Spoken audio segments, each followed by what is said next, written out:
You know what not enough people talk about these days? Battletech. Battletech. Battletech. Battletech.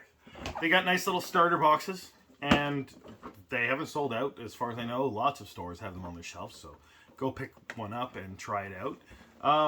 It's not the most exciting because it's just, it's got 2 minis in it and then a bunch of standees and then the rules or whatever. But it gives you a little,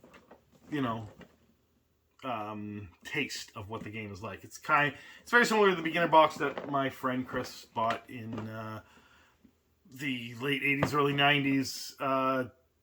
Although that one had more miniatures. It was more like this, mini miniatures, I think. And it really excited me when I was a teen. And it had this whole rule system for building your own mechs, and you had to trade off heat sinks with the, if you had like jump jets or lots of weapons or lots of movement or whatever, all of that generated heat. Therefore, you'd need more heat sinks, and those things would take up more slots and create more weight.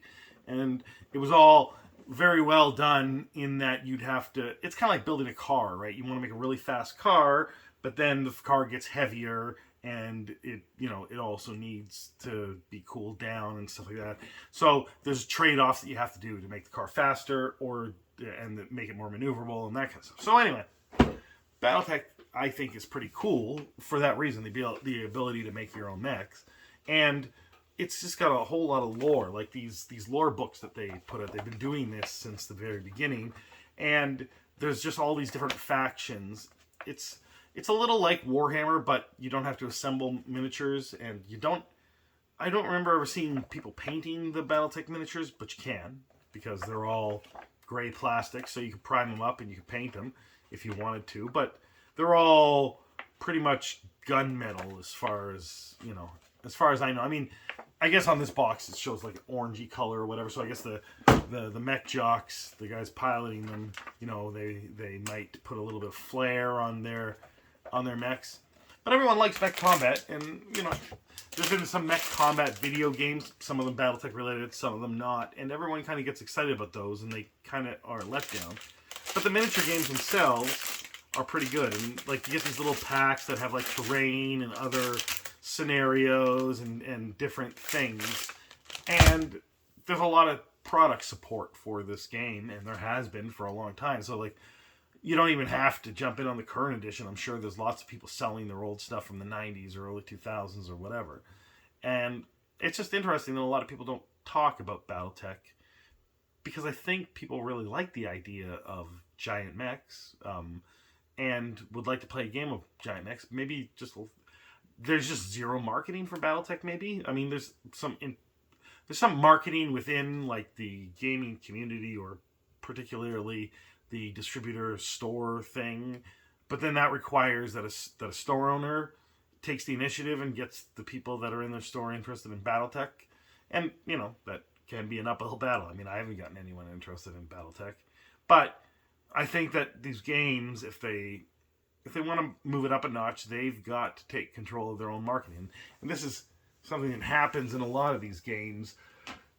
They don't bother marketing because they think that they're making a good game and people will find them, and that's just not really true. I mean, look, think about Marvel's Avengers Endgame. That movie, which is, made over $2 billion, it's what, it's either the second or third most highest grossing film, depending on which day, or which release we are on Avatar. But that also had probably the highest marketing budget up until Superman this year. And, Superman's marketing budget wasn't there to, necessarily make the box office go crazy. It was to remind people that they've rebooted the universe and that they're trying a new tone and a new style and a new storyline to get people excited.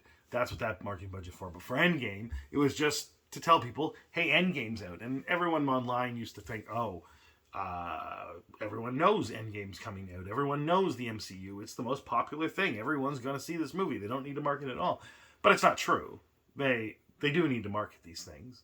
and a company does need to market their things. They can't just rely on word of mouth alone. Word of mouth is a supplementary enhancement to your marketing campaign, right? So they really should be sending Battletech stuff out to content creators. I'm not saying me.